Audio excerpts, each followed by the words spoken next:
Rechlin airbase, Germany, March 19th, 1943. Early morning fog still clings to the runway as Hauptmann Werner Baumbach walks toward an aircraft that should not exist on German soil. The olive drab paint and white star markings have been partially covered with Luftwaffe insignia, but there's no disguising what it is. A Boeing B-17F Flying Fortress, serial number 41245585, captured intact 4 months earlier after an emergency landing in occupied Netherlands. Baumbach is not here to admire it. He's here to fly it, to test it, to understand it. As chief test pilot for bomber evaluation at Rechlin, Germany's most secretive aircraft testing facility, he's flown dozens of aircraft types, British Lancasters, Soviet Petliakovs, even a captured American B-24. But the B-17 is different. For the past year, these bombers have been appearing over Germany in growing numbers, flying in tight formations at altitudes where German fighters struggle to reach them, absorbing damage that would destroy any German bomber and continuing to their targets. Luftwaffe fighter pilots call them flying porcupines. They report the same thing, mission after mission. Approach a B-17 formation, and you're met with a wall of fire, 1350 caliber machine guns per aircraft. Multiply that by 20 or 30 bombers flying in mutual support, and the mathematics become terrifying. Over 250 heavy machine guns firing simultaneously, creating an interlocking web of tracers that no fighter can safely penetrate. But Baumbach has orders: fly the bomber, understand its capabilities, determine its weaknesses, and, most importantly, figure out how to destroy it before it destroys Germany. What he will discover over the next 3 hours will fundamentally change his understanding of what Germany is facing. The B-17 isn't just a bomber, it's a statement of industrial philosophy, a flying demonstration of how America fights wars. And the 1350 caliber machine guns that make it a fortress in the sky represent something far more dangerous than mere firepower. They represent a nation that can afford to put that much defensive capability on every single bomber it builds. If you're enjoying this deep dive into the story, hit the subscribe button and let us know in the comments from where in the world you are watching from today. Werner Baumbach was born in 1916 in Berlin.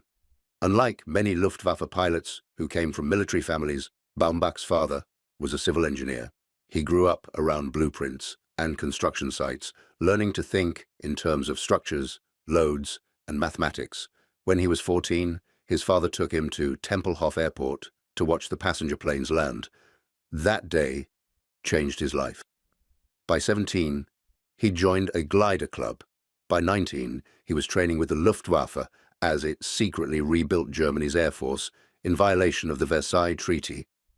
He had a gift for understanding aircraft not just as machines to be flown, but as engineering systems to be analyzed.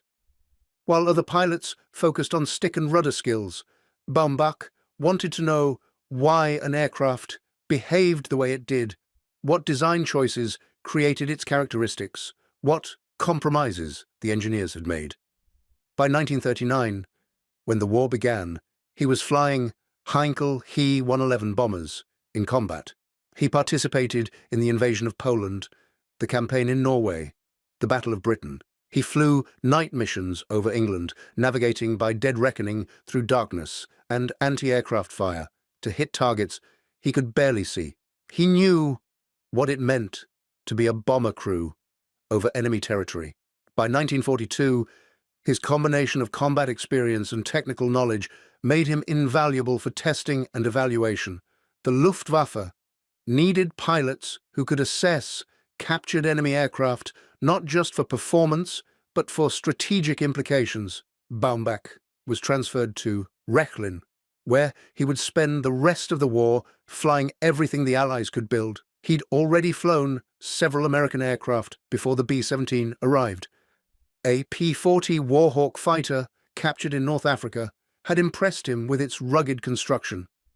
A B-24 Liberator captured after a forced landing in Norway had demonstrated American mass production capabilities.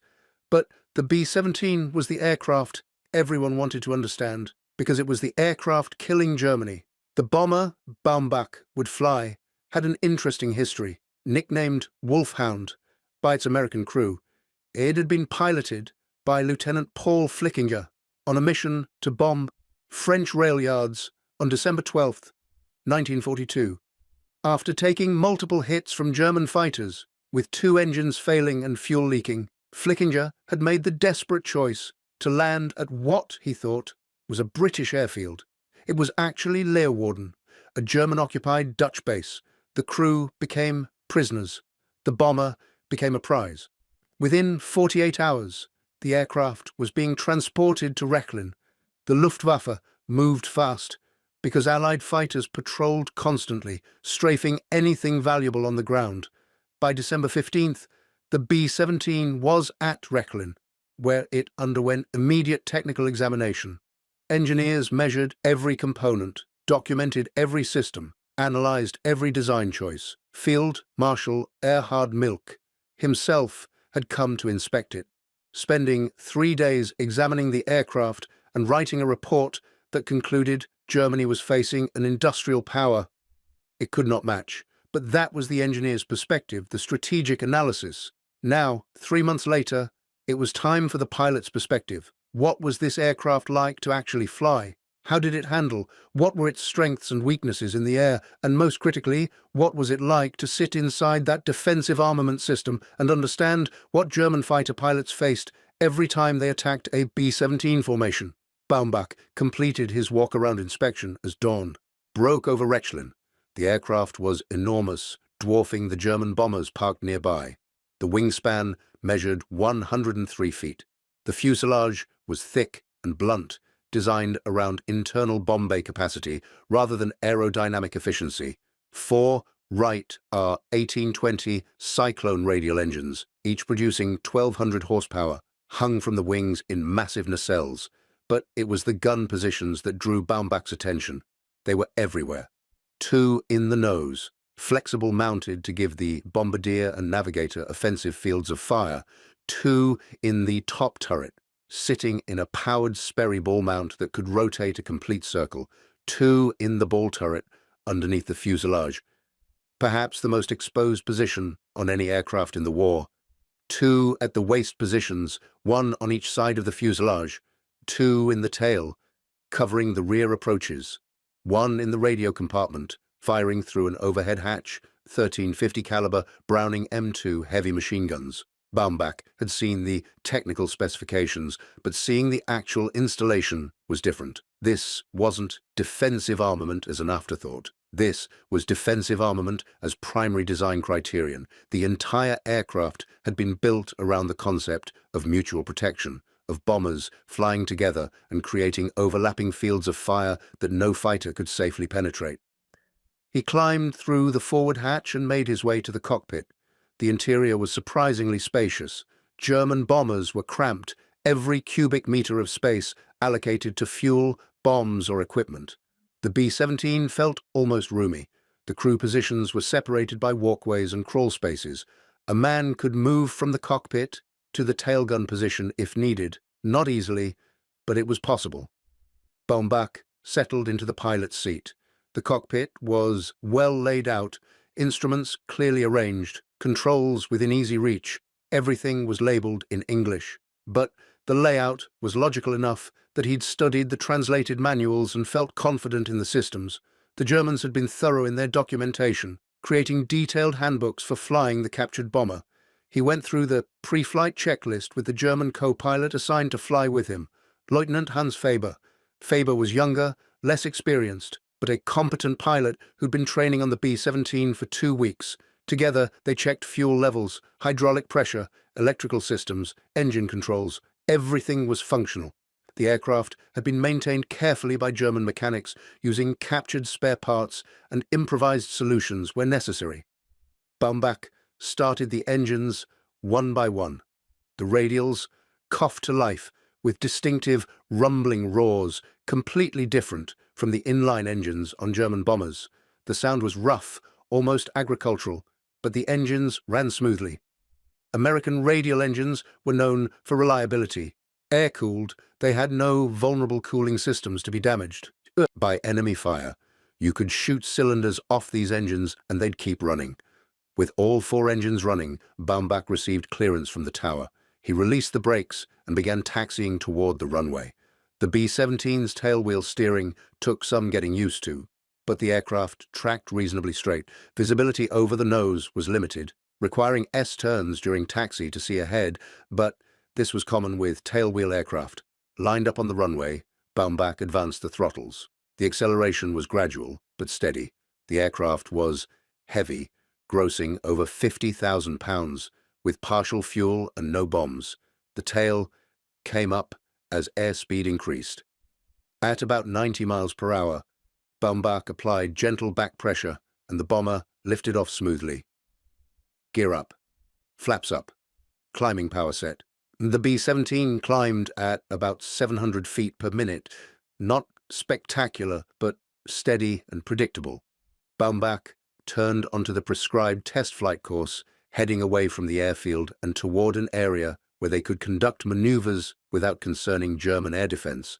As they climbed through 5,000 feet, Baumbach began evaluating handling characteristics.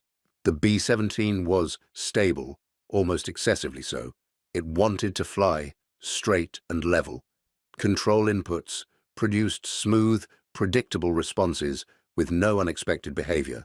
This was an aircraft designed to hold formation through flak and fighter attacks, to absorb damage and keep flying, to be operated by pilots of varying skill levels. German bombers, like the Heinkel He-111, were more responsive, more agile in pilots' hands, but they were also less forgiving. An inexperienced pilot could get into trouble quickly. The B-17 felt like it would protect its crew from pilot error as much as from enemy fire. Faber was examining the instruments and systems. Everything worked as designed. The hydraulic system maintained pressure. The electrical system provided stable power. The vacuum system for the flight instruments operated properly. Nothing was temperamental or quirky. Everything was simply functional. But it was when they reached 15,000 feet that Baumbach decided to examine what made this bomber truly unique: the defensive armament. He needed to understand what German fighter pilots faced, and the only way to do that was to sit in the gun positions and experience the fields of fire firsthand.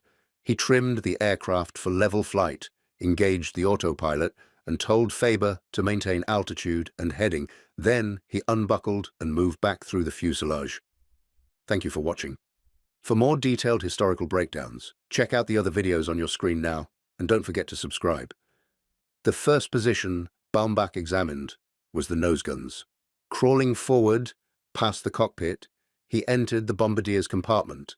Two 50 caliber machine guns were mounted on flexible mounts, one on each cheek of the aircraft nose. The plexiglass nose section provided panoramic visibility forward and below, but it also meant the bombardier and navigator were completely exposed to frontal attacks, hence the guns. Baumbach gripped one of the guns and aimed it forward. The mounting allowed wide traverse, covering almost the entire forward hemisphere.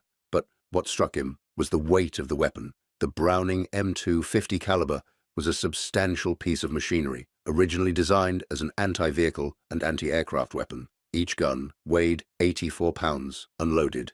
The ammunition belts added more weight, and this aircraft carried 13 of them. He examined the ammunition boxes. Each gun had approximately 400 rounds available, linked in belts.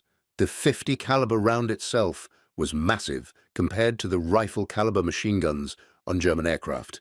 Each projectile weighed about 1.5 ounces. When fired at 2,900 feet per second, it carried enormous kinetic energy. A single hit could tear through an engine block. Multiple hits would shred a fighter's thin aluminum skin. The rate of fire for the Browning M2 was approximately 800 rounds per minute per gun. Baumbach did the mental calculation. 13 guns firing simultaneously would launch about 10,400 rounds per minute. That was 173 rounds per second, even a 2-second burst, typical for a fighter making a high-speed pass through a bomber formation, would put over 300 heavy slugs into the air. More importantly, these weren't isolated guns. They were part of a coordinated system. Baumbach had read the intelligence reports from debriefed Luftwaffe fighter pilots. They described how B-17 formations created interlocking fields of fire. If you attacked one bomber from ahead, you'd face fire from that bomber's nose guns, but also from the top turrets of bombers on either side, and possibly from the ball turret of a bomber above. The formations were designed so that no approach angle was safe. He moved to the top turret next, climbing up behind the cockpit. He squeezed into the powered turret seat. This position was operated by the flight engineer, who sat here during combat and in the cockpit during normal flight. The turret could rotate a complete 360 degrees, and the guns could elevate to nearly vertical and depress to horizontal. Baumbach experimented with the controls. Electric motors powered the traverse and elevation, responding smoothly to his inputs. The computing gun sight helped the gunner lead moving targets, compensating for aircraft speed and target motion. This level of sophistication was remarkable. German bombers had hand-aimed guns on simple ring and bead sights. The gunner estimated lead distance, adjusted for his own aircraft's motion, and hoped. This system did much of that calculation automatically. From the top turret position, Baumbach had excellent visibility in all directions. He could see threats approaching from any angle above the horizontal plane. And with the powered traverse, he could track fast-moving fighters and keep firing as they passed. The two 50 calibers in this turret could sustain fire for extended periods, laying down a continuous stream of tracers that would force attacking fighters to break off or risk flying through the fire. The ball turret was next, and Baumbach had been dreading this. Located underneath the fuselage, the ball turret was a spherical installation that rotated on a ring mount. The gunner sat inside this ball in a fetal position, knees drawn up, surrounded by plexiglass and thin armor plating. It was claustrophobic, isolated, and utterly exposed. If the aircraft crash-landed with the ball turret extended, the gunner would be crushed. If the hydraulics failed, the gunner might be trapped inside, unable to exit. Yet, from a tactical standpoint, it was brilliant. The ball turret covered the entire lower hemisphere, the blind spot that most bombers couldn't defend. German fighters had learned to attack from below, diving under bomber formations where defensive fire was limited. The ball turret eliminated that advantage.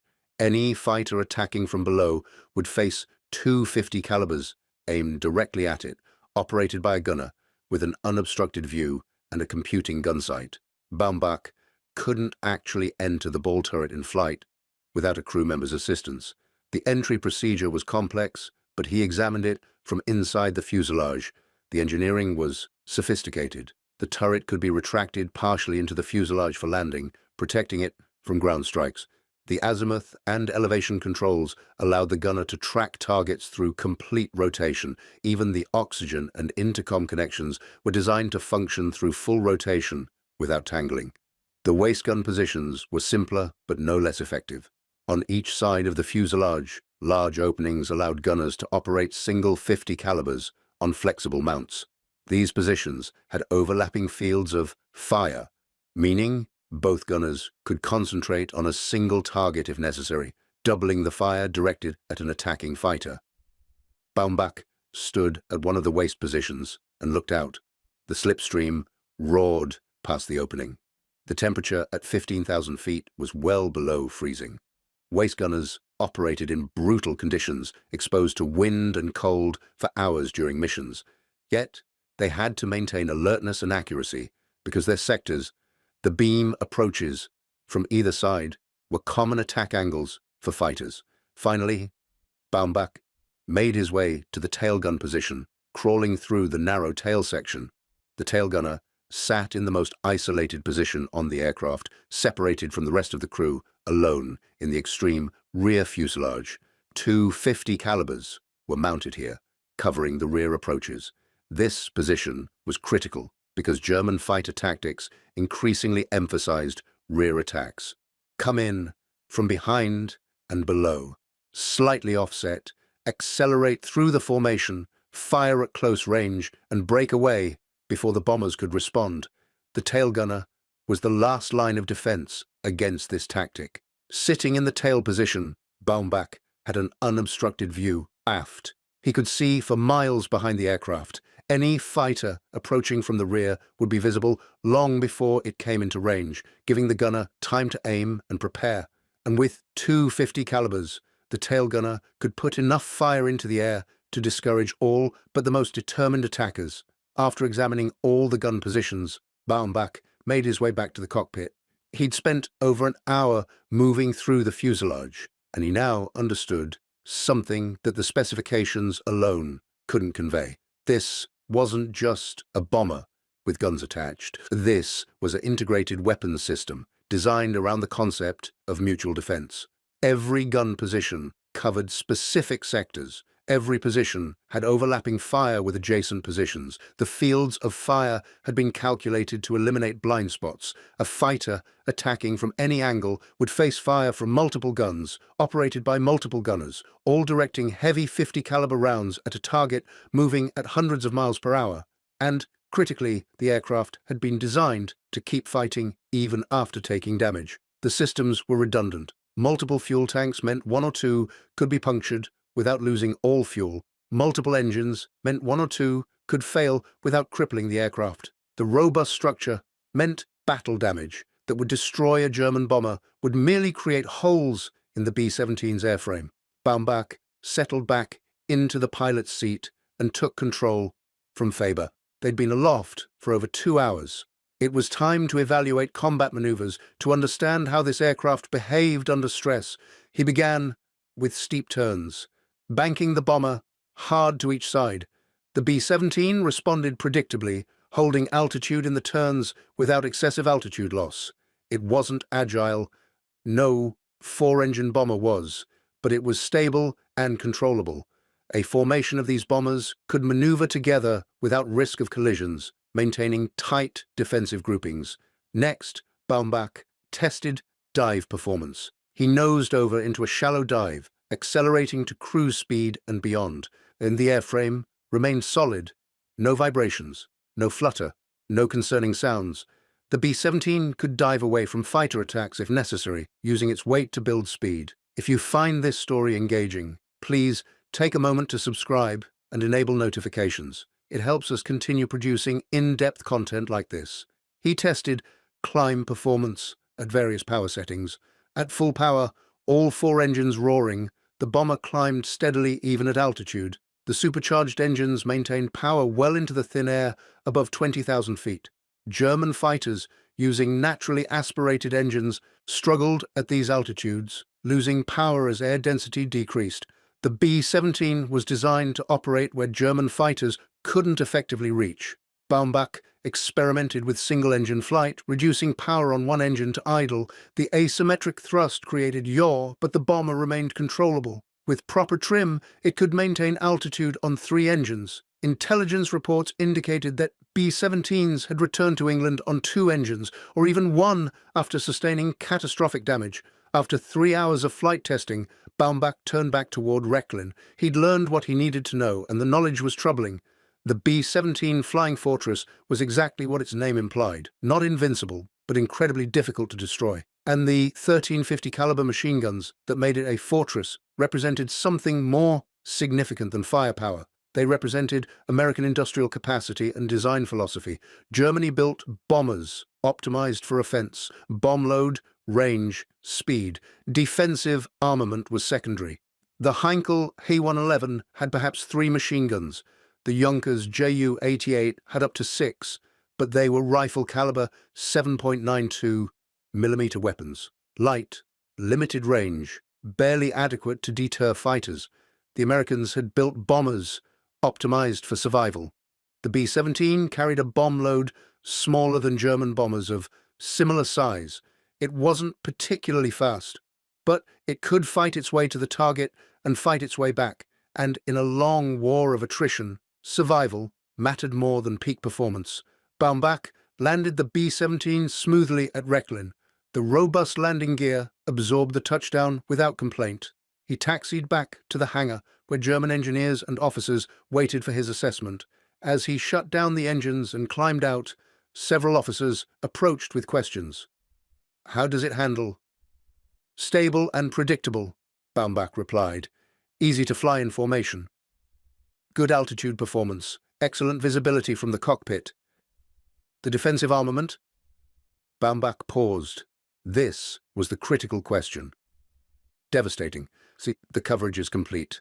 The firepower is overwhelming, and the systems are sophisticated. Powered turrets, computing gun sights, interlocking fields of fire.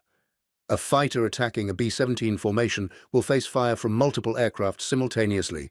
The casualties will be severe. An older officer frowned.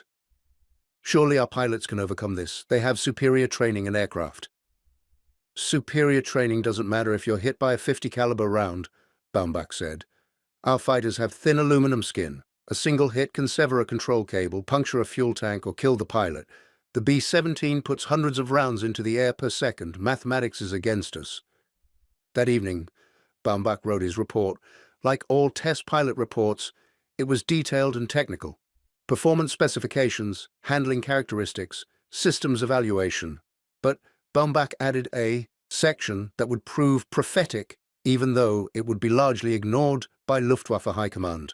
The B-17 Flying Fortress represents a fundamentally different approach to bomber design. German bombers prioritize offensive capability. The B-17 prioritizes survival. The 1350 caliber machine guns are not merely defensive weapons. They are an integral part of a system designed to ensure the aircraft completes its mission and returns home. Most significantly, the quality and quantity of defensive armament indicates that America can afford to install this level of weaponry on every bomber.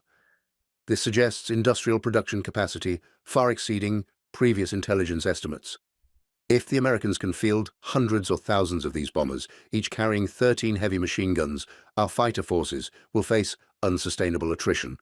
Recommendation: German fighter tactics must be revised to minimize exposure to B-17 defensive fire. Head-on attacks from above, diving through the formation at maximum speed, offer the best chance of survival. Prolonged engagement with B-17 formations should be avoided. Most critically, German bomber design philosophy must incorporate survivability as a primary requirement, not an afterthought. The report was filed, discussed at a conference, and ultimately dismissed. The assessment was considered overly pessimistic. Yes, the B-17 was a capable bomber, but German fighters were superior. Luftwaffe pilots had the training and skill to overcome American numbers. Quality would triumph over quantity. This was the official position, and any evidence to the contrary was inconvenient. But Baumbach's predictions began coming true almost immediately. By summer of 1943, B-17s appeared over Germany in formations of 200 or more aircraft. Each bomber carried its 1350 calibers. Each formation represented over 2,600 heavy machine guns flying in mutual support, creating what German pilots described as a sky filled with tracers. Luftwaffe fighter losses mounted steadily. The tactics that had worked against British bombers proved suicidal against B-17 formations. Pilots who tried to engage from behind or from the sides flew into concentrated fire from multiple bombers simultaneously. Many never returned. Those who survived reported the same thing. You couldn't fight through that much defensive fire. You could make one pass, perhaps two if you were lucky, and then you had to break off before the accumulated fire found you. By late 1943, Luftwaffe fighter units were suffering 20 to 30% casualties per mission against B-17 formations. These were unsustainable losses. The pilots being shot down were experienced veterans, men who had survived years of combat. They couldn't be easily replaced. New pilots rushed through abbreviated training programs were even more vulnerable, dying on their first or second missions. The mathematics Baumbach had identified in his report were playing out in blood over Germany. The B-17s kept coming, day after day, mission after mission. When one was shot down, 10 more appeared the next day. American production lines were turning out bombers faster than the Luftwaffe could destroy them. And every bomber carried those 1350 calibers, creating an cumulative defensive capability that overwhelmed German fighter forces through sheer volume of fire. The captured B-17 that Baumbach had flown continued to serve the Luftwaffe throughout the war. Repainted in German markings and designated with the code DL+XC, it toured fighter bases across Germany and occupied Europe. Luftwaffe pilots sat in the cockpit, examined the gun positions, and learned what they were facing. The aircraft became a training aid, helping pilots understand their enemy. But understanding the enemy didn't change the strategic reality. Germany was fighting an industrial war against an opponent with overwhelming production capacity. The B-17, with its 1350 caliber machine guns and robust construction, was evidence of that capacity. Every design decision, every component, every system reflected a nation that could afford to build aircraft this way, that could install this much defensive capability on every single bomber. Werner Baumbach survived the war. He continued test flying at Rechlin, evaluating captured Allied aircraft and new German designs. He flew jets, rockets, everything the increasingly desperate Third Reich could produce. After Germany's surrender, he was interrogated by Allied intelligence officers who found his reports in captured Luftwaffe archives. They asked him about the B-17 evaluation in March of 1943. Had he really concluded, from one test flight, that German fighters faced unsustainable losses? "I concluded that from the defensive armament system," Baumbach explained, 1350 caliber machine guns, interlocking fields of fire, sophisticated gun sights, and the knowledge that America was producing hundreds of these bombers. The mathematics were clear. Our fighters couldn't sustain the casualty rates that engaging these formations would require. Your report recommended tactical changes. Tactics can only do so much. If you must attack a target that can defend itself this effectively, casualties are inevitable. The only solution is to not attack, and that wasn't strategically acceptable. The final numbers told the story Baumbach had predicted. Over 12,700 B-17s were built during the war. At peak production, Boeing and its licensed manufacturers produced over 400 per month. Each bomber carried 1350 caliber machine guns. That represented over 165,000 heavy machine guns installed on B-17s alone, not counting B-24s, B-29s, and other American bombers. For comparison, Germany's entire machine gun production, for all purposes, aircraft, ground vehicles, infantry, totaled approximately 1 million weapons from 1939 to 1945. The Americans put a significant percentage of that total onto one bomber type alone. The B-17 participated in every major bombing campaign in Europe. It destroyed German industrial capacity, oil refineries, transportation networks, and military installations. But perhaps its most significant impact was the one Baumbach identified in his report: attrition. The Luftwaffe bled itself dry, trying to stop B-17 formations, losing experienced pilots and aircraft faster than they could be replaced. By 1944, the Luftwaffe was a shadow of its former strength, not because German pilots lacked courage. They fought with desperate determination until the end. Not because German aircraft were inadequate. Late war fighters like the Focke-Wulf Ta-152 and Messerschmitt Me-262 jet were excellent designs, but because the industrial and mathematical reality Baumbach had identified proved inescapable. America could build more bombers than Germany could shoot down.